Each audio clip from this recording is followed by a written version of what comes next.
안녕하십니까, 유영선 목사입니다. 부활주일에 인터넷 주일 예배로 오신 여러분들을 주님의 이름으로 환영합니다. 부활의 기쁨과 부활의 소망이 여러분과 여러분 가정 가운데 늘 충만하시기를 주님의 이름으로 축복합니다. 우리는 참 어려운 시간들을 보내고 있습니다. 그 어려운 시간 중에 우리는 부활주일을 맞이했습니다. 오늘로써 미국에서만 무려 2만 명이 넘는 사망자가 발생했습니다. 전 세계적으로는 10만 명이 넘는 사망자가 발생했습니다. 무려 확진자만 100만 명이 넘는 상황이 벌어지고 있습니다. 앞으로 더 많은 희생자들이, 사망자들이 늘어날 것으로 보입니다. 우리의 경제는 미궁 속으로 들어가고 있습니다. 언제쯤 이 경제가 또 되살아날 수 있을지 아무도 장담할 수 없는 그런 상황 속에 우리는 살아가고 있습니다. 이런 상황 속에서 우리 크리스천들이 부활주의를 맞이한다는 것은 어떤 의미를 갖겠습니까? 저는 성경을 볼 때 간혹 이런 생각을 하곤 합니다. 노아의 홍수 사건을 여러분 다 아실 겁니다. 노아의 때에 하나님께서는 이 세상을 물로 심판하시기로 작정하시고 홍수를 일으키셨습니다. 노아와 노아의 가족들은 그 방주에 사람들이 올라타기를 간곡하게 부탁하고 애원했지만 결국 사람들은 아무도 그 방주에 올라타려 하지 않았고 하나님의 심판은 정확한 때에 이루어졌습니다. 그럴 때 이 세상이 물로 가득 차고 있을 때 과연 노아와 노아의 가족들이 그 방주 안에서 잔치를 벌였겠는가? 그 안에서 자기들만 구원받았다고 기뻐하고 날뛰고 있었겠는가? 성경에 그것을 명확하게 기록하고 있지는 않지만 저는 절대로 그렇게 생각하지 않습니다. 그래서 아마도 하나님이 그런 것들을 감안하셔서 방주를 설계하실 때부터 애시당초 옆으로는 창문을 만들지 않으셨습니다. 아마도 그 이유가 옆에 창문이 있었다면 내 가족들, 또 내 친척들, 내 친구들, 내가 알던 사람들이 그 물 위에 떠내려가는 모습들을 보게 됐을 것이고 그 고통은 더했을 것이기 때문입니다. 그러므로 하나님은 일부러 옆에 창을 만들지 않으심으로 세상에 심판받는 모습을 노아와 노아의 가족들에게 보여주지 않으신 겁니다. 그리고 오로지 그 창문은 천장을 향해서만 하나가 나 있었습니다. 그 뜻이 무엇이겠습니까? 주님만 바라보라는 뜻이었습니다. 그러므로 노아와 노아의 가족은 그 방주 안에 있는 내내 그 방주 안에 올라타지 않은 사람들에 대해서 슬퍼했을 것이며 동시에 하나님을 바라보는 훈련을 했을 것입니다. 오늘날 이렇게 코로나 바이러스가 창궐하는 이 시대에 자신들의 신앙을 고집하면서 주일 예배를 강행하는 교회들의 모습과 대조를 이루는 모습이라고 할 수 있습니다. 로마서 말씀대로 우리는 아파하는 자들과 함께 울고 함께 웃어줄 수 있는 사람들이 되어야 합니다. 바라옵기는 우리 함께하는 교회 성도님들은 함께하는 교회라는 그 이름에 걸맞게 이 어려운 시기에 나보다 더 어려운 이웃들을 돌아보고 그들에게 그리스도의 마음으로 다가가셔서 그들과 함께 울어주고 또 그들을 함께 격려하고 위로하는 저와 여러분이 되시기를 진심으로 바랍니다. 그렇다면 우리가 그들을 어떻게 위로할 수 있겠습니까? 무엇이 그들에게 진정한 위로가 되겠습니까? 예전에 제가 상담을 할 때 어떤 분이 저한테 이런 상담을 요청해 오셨습니다. 자기가 정말 가깝게 지냈던 친한 친구가 하루아침에 교통사고로 목숨을 잃은 겁니다. 그래서 그 친구를 잃은 슬픔이 너무 커서 며칠을 잠을 못 자고 밥을 못 먹는 그런 고통 가운데 눈물을 흘리고 있었다고 합니다. 그때 이제 주변에 있는 친구들이 또 특별히 이제 크리스찬이었기 때문에 크리스찬 친구들이 자기한테 와서 위로를 한답시고 위로를 막 해주는데 대부분 막 그래도 네가 믿는 사람으로서 하나님을 의지해야 된다. 하나님을 붙들고 이겨내야 된다. 라면서 그런 식으로 하나님 말씀으로 위로를 해주었답니다. 자기가 생각할 때에 그 말이 하나도 틀린 말이 아니라는 걸 자기도 알았답니다. 그런데 하나도 마음의 위로가 되지 않았다고 합니다. 여러분, 만약에 그런 정말 특별한 위기 가운데, 고통 가운데 있는 사람들을 우리가 어떻게 위로를 할 수 있겠습니까? 그들한테 무엇이 위로가 되겠습니까? 첫째는 긍휼의 마음을 갖는 것입니다. 또 공감의 마음을 갖는 것입니다. 우리 크리스찬들한테 가장 중요한 감정이라고 한다면 저는 그리스도의 마음으로 인한 긍휼의 마음이라고 생각합니다.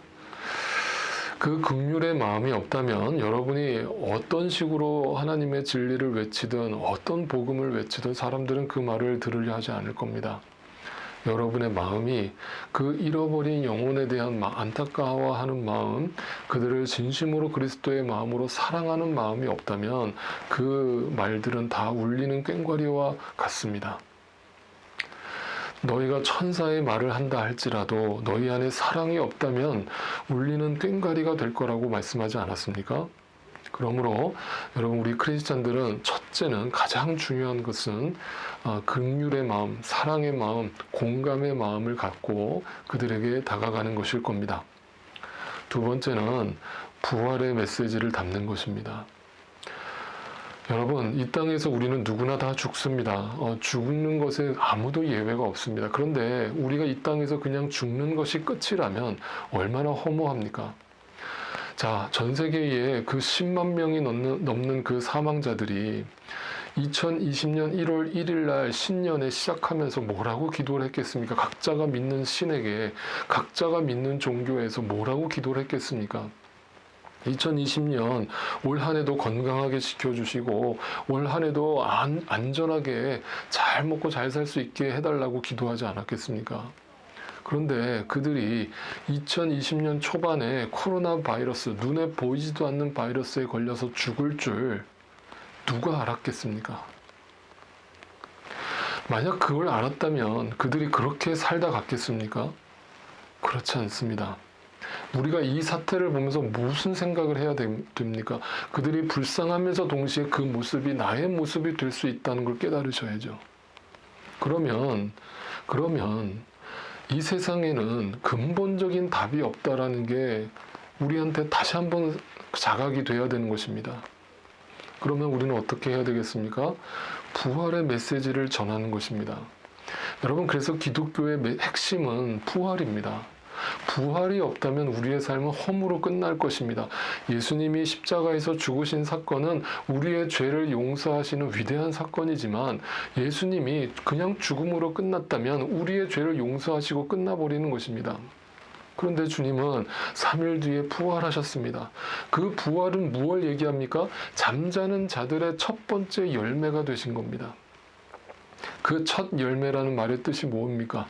첫 번째 열매가 되셨다는 것은 두 번째, 세 번째, 네 번째 열매도 있다는 뜻이 아닙니까? 그러면 두 번째, 세 번째, 네 번째 열매는 누구를 말하겠습니까? 저와 여러분입니다. 바로 우리가 그 예수님이 부활의 열매가 되신 것처럼 우리도 곧 그렇게 그 뒤를 따라가게 될 거라는 것입니다. 다시 말하면 죽음이 끝이 아니라는 겁니다. 제가 수도 없이 강단에서 복음을 외칠 때 인생은 생사의 삶을 사는 것이 아니라 사생의 삶을 사는 것이라고 외쳤습니다. 사생이란 죽음이 끝이 아니라 죽음 이후에 진정한 삶이 있다라는 것을 믿음으로 바라보고 사는 삶을 말하는 것이죠. 여러분, 코로나 바이러스로 건강에 두려움이 생기고 이 경제에 대한 두려움이 생길 때 우리 크리스찬들은 뭘 바라봐야 되는가? 결국 주님을 바라봐야 합니다. 그 부활의 소망이 되시는 주님을 바라봐야 합니다. 그래서 오늘 이 사태 가운데 부활주일은 더 특별한 의미가 있는 겁니다. 정리합니다. 여러분, 이 고통 가운데 있는 이웃들, 아픔 가운데 있는 이웃들을 위로할 때 그리스도의 마음으로 그들을 공감해 주십시오. 그들과 함께 울어 주십시오. 그러나 그것이 위로가 되지 않음을 기억하시고 근본적으로 그들에게 예수 그리스도의 복음을 전해 주십시오. 마음을 담아서 진심으로, 그렇지 않으면 그 영혼이 죽는다는 사실을 자각하고 그 영혼을 사랑하는 마음으로 복음을 전해 주십시오. 그 결과는 주님께 맡기십시오. 반드시 주님께서 그 영혼을 건지시는 구원의 역사가 일어나게 될 줄로 믿습니다. 지난주에 우리는 디모데와 바울의 첫 번째 만남에 대해서 살펴봤습니다. 이 두 사람의 특별한 인연이 어떻게 연결되었는가를 우리는 자세하게 살펴봤습니다. 이 두 사람이 만난 그 매개체가 뭡니까? 어떤 이유 때문에 두 사람이 만나게 되었고, 사도 바울은 디모데를 영적인 아들로 생각할 정도로 특별한 그런 관계와 인연을 쌓아갔던 것입니까? 그들이 성격이 잘 맞았기 때문에, 또 어떤 성향이 비슷했기 때문에 그렇게 친해진 것입니까? 절대 아닙니다. 그 중간에 그들을 연결한 끈은 뭡니까? 복음입니다. 예수 그리스도가 아니었다면 그들은 만날 이유도 없었고 같이 목숨을 버릴 이유도 없었습니다. 오직 예수 그리스도 때문에 두 사람은 만났고 두 사람의 인생은 새로운 역사를 함께 써갔습니다. 그들이 그 고난 가운데서도 서로 의지하면서 함께 동역하면서 그 십자가의 길을 완주할 수 있었던 유일한 동력은 예수 그리스도의 십자가였습니다. 그 십자가를 확실히 알고 그 영생의 기쁨을 소유하고 그 사도의 사명을 감당하는 바울과 디모데는 늘 어떤 마음으로 사역을 했겠습니까? 아까 제가 첫 번째 뭐라고 그랬습니까? 공감과 긍휼의 마음, 예수 그리스도의 마음, 그 마음을 항상 품고 사역의 길을 걸었던 것이죠. 오늘 본문 19절부터 24절까지의 말씀을 제가 여러분께 다시 한번 읽어드릴 텐데요. 여러분 좀 더 이해하기 쉽도록 메시지 성경으로 제가 다시 읽어드리겠습니다.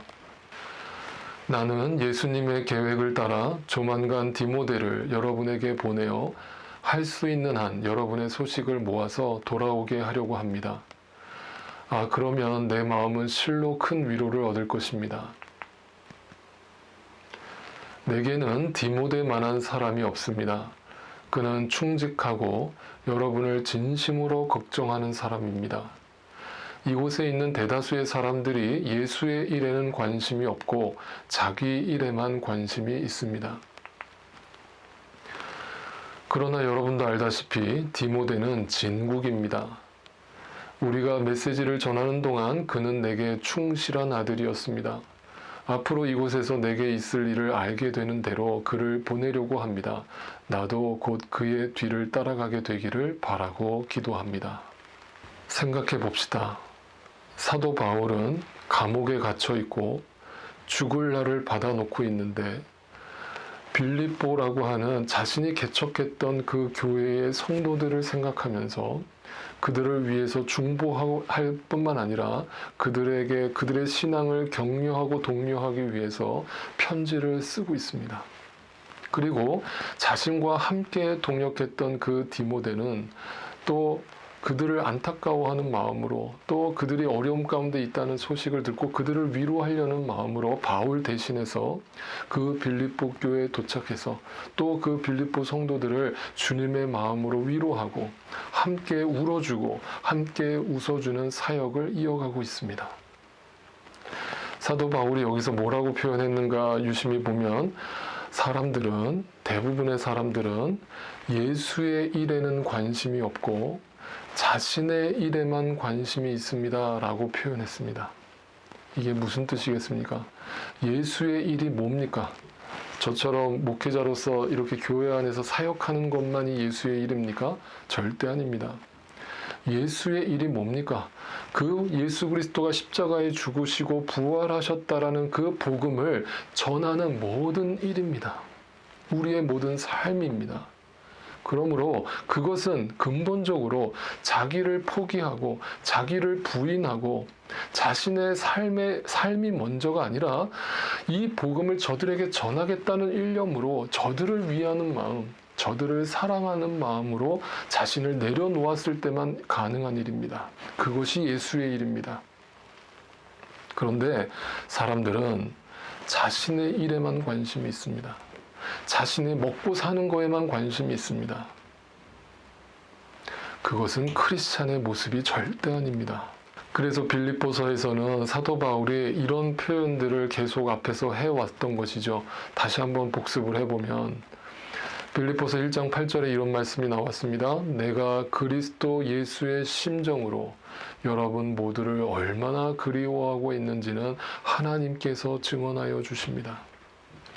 빌립보서 2장 5절에 여러분 안에 이 마음을 품으십시오. 그것은 곧 그리스도 예수의 마음이기도 합니다. 그러면서 고린도전서에서는 사도 바울이 이것을 이렇게까지 표현을 했습니다.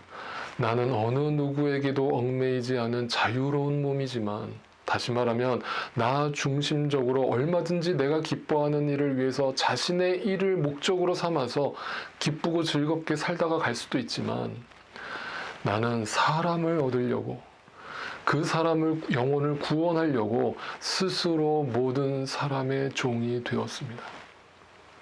스스로라는 단어가 중요합니다. 무엇을 뜻합니까? 자기 포기, 자기 부인, 그것이 예수의 마음이고 그 예수의 마음이 십자가의 정신입니다. 여러분, 부활의 메시지는 어떤 특정 개인에게만 해당되는 경험이나 체험이 절대 아닙니다. 여러분이 소위 여러분 스스로를 교회를 다니고 크리스찬이라고 생각하신다면, 그렇다면 우리는 모두가 하나의 관점을 가지고 하나의 목표를 바라보는 사람들이라는 사실을 잊지 마십시오. 그 목표가 뭡니까? 그 부활하신 주님의 복음을 전하는 것입니다. 어떤 식으로든 전하는 겁니다. 그것을 위해서 내가 그들의 종이 될 수도 있는 겁니다. 나를 포기할 수도 있는 겁니다. 이것을 사도행전에서 베드로는 설교하는 가운데 이렇게 표현하기도 했습니다. 여러분은 그 거룩하고 의로우신 분을 거절하고 살인자를 놓아달라고 청하였습니다. 그래서 여러분은 생명의 근원이 되시는 주님을 죽였습니다.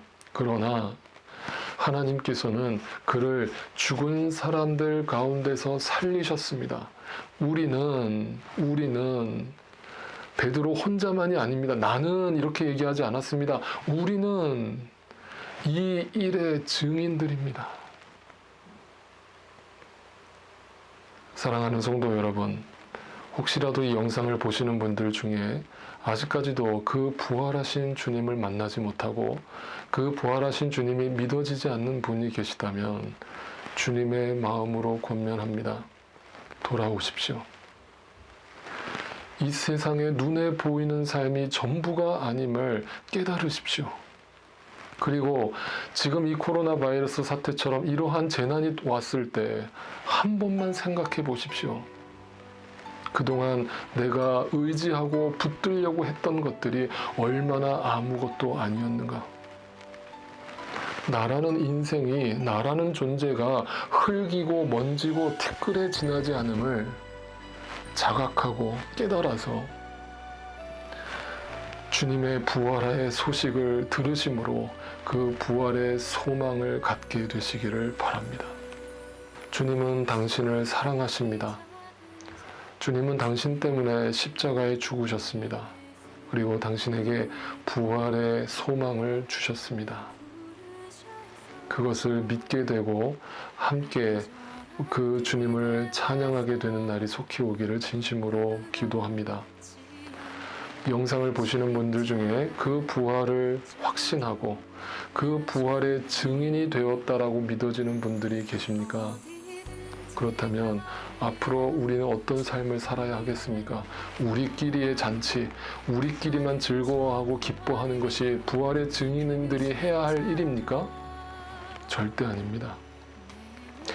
아직도 이 복음을 알지 못하는 자들에게 다가가서, 고통 중에 있는 자들에게 다가가서 그리스도의 마음으로 저들을 위로하고, 그리고 그것이 전부가 아니라 부활의 소망을 그들에게 전하고 영원한 생명이 있음을, 그 복음이 있음을 증거하는 증인된 삶을 살아가는 것입니다. 사도 바울처럼, 디모데처럼 예수의 심장을 가지고 이 땅 곳곳에 나아가 자신의 삶의 터전 속에서 그 부활하신 주님을 증거하고 또 함께 영광 돌려드리는 저와 여러분이 되시기를 주님의 이름으로 축복합니다.